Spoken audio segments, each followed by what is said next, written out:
தமிழ்நாட்டுல நம்ம இப்பதான் ஒரு புயலோட தாக்கத்துல இருந்து கொஞ்சம் கொஞ்சமா மீண்டு வந்துட்டு இருக்கோம். ஆனா அடுத்த ஆபத்து நம்மள நெருங்கிட்டு இருக்கா? போன சில நாட்கள் நமக்கு ரொம்பவே கஷ்டமா இருந்துச்சு இல்லையா? சரி, வரப்போற வாரங்களுக்கு நாம எப்படி தயாராக இருக்கணும்னு இந்த முழு விவரத்துல பார்க்கலாம் வாங்க. இப்போ நம்ம எல்லாருடைய மனசுலயும் ஒரே ஒரு கேள்விதான் ஓடிட்டு இருக்கு. ஹெத்வா புயல் பாதிப்பிலிருந்து நம்ம மீண்டு வரதுக்குள்ளேயே இன்னொரு புயல் வரப்போகுதா? சரி, வானிலை ஆய்வு மையம் அதிகாரப்பூர்வமா என்ன சொல்லியிருக்காங்கன்னு நம்ம பார்க்கலாம். சரி, முதல்ல இப்போ சமீபத்துல என்ன நடந்ததுன்னு புரிஞ்சுக்கலாம். ஹித்வா புயல் நம்ம மாநிலத்தை எந்த அளவுக்கு பாதிச்சதுன்னு பார்த்தாதான் அடுத்து வரப்போற சூழ்நிலைக்கு நாம சரியா தயாராக முடியும். இந்த ஹித்வா புயல் கரைய கடந்த உடனே அதோட வேகம் குறைஞ்சு இப்போ ஒரு காற்றழுத்த தாழ்வு பகுதியா மாறிடுச்சு. ஆனா அதோட கதை அதோட முடியல. அது விட்டுட்டு போன பாதிப்புகளை நாம இன்னும் சந்திச்சுட்டு தான் இருக்கோம். பாருங்க, எந்தெந்த மாவட்டங்கள் எல்லாம் கடுமையா பாதிக்கப்பட்டிருக்குன்னு.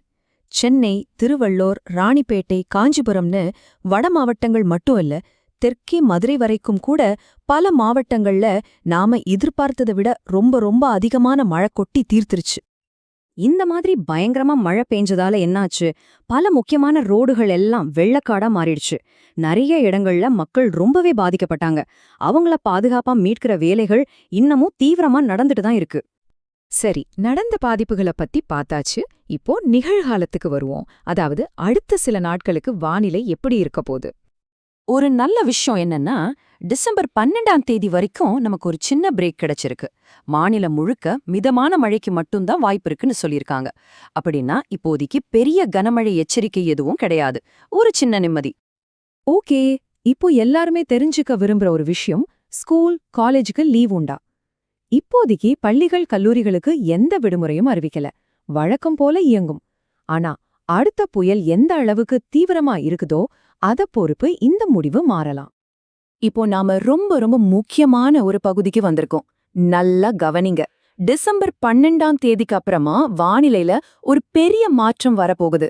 ஆமாங்க, ஒரு புதிய புயல் உருவாக வாய்ப்பு இருக்குன்னு எச்சரிச்சிருக்காங்க. இந்த டைம்லைனை பாருங்களேன். டிசம்பர் 7க்கு முன்னாடி நாம ஹித்வா புயலோட பாதிப்புல இருந்தோம். இப்போ டிசம்பர் 12 வரைக்கும் ஒரு மிதமான மழை காலத்துல இருக்கும். ஆனா அதுக்கப்புறம் தான் விஷயமே இருக்கு. வானிலை மறுபடியும் தீவிரமாக போகுது. ஒரு புது புயல் உருவாகி இந்த மாச கடைசியில மறுபடியும் கனமழை முதல் மிக கனமழை வரை பெய்ய வாய்ப்பு இருக்குன்னு இந்த முன்னறிவிப்பு சொல்லுது. இது ஏதோ சும்மா சொல்ற தகவல் இல்ல. சென்னை வானிலை ஆய்வு மையத்தோட இயக்குனரே இது அதிகாரப்பூர்வமா அறிவிச்சிருக்காரு. அதனால நாம எல்லாருமே இந்த எச்சரிக்கைய ரொம்பவே சீரியஸா எடுத்துக்கணும். சரி, இப்படி ஒரு முன்னறிவிப்பு வந்திருக்கு. அப்போ நாம என்ன செய்யணும்?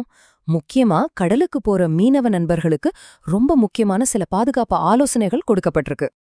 வரப்போற நாட்கள்ல கடல் ரொம்பவே கொந்தளிப்பா இருக்குன்னு எதிர்பார்க்கப்படுது. அதனால கடலுக்கு போற மீனவ நண்பர்கள் அடுத்து சொல்லப் போற விஷயங்களை ரொம்ப கவனமா கேட்டு கண்டிப்பா பின்பற்றணும். இந்த நம்பரை பாருங்க. மணிக்கு 45 கிலோமீட்டர் வேகத்துல சூறாவளி காத்து வீசுன்னு எச்சரிக்கை விடுத்திருக்காங்க.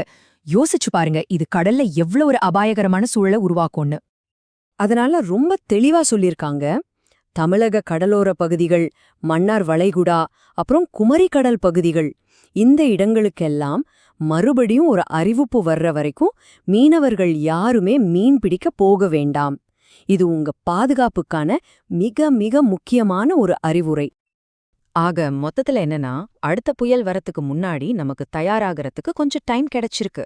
நாம ஹித்வா புயல் அனுபவத்திலிருந்து கத்துக்கிட்ட பாடங்களை வச்சு அடுத்து வர்ற சவாலை சந்திக்க இந்த நேரத்தை சரியா பயன்படுத்திக்கணும். வாங்க, எல்லாரும் தயாராக இருப்போம், பாதுகாப்பாக இருப்போம்.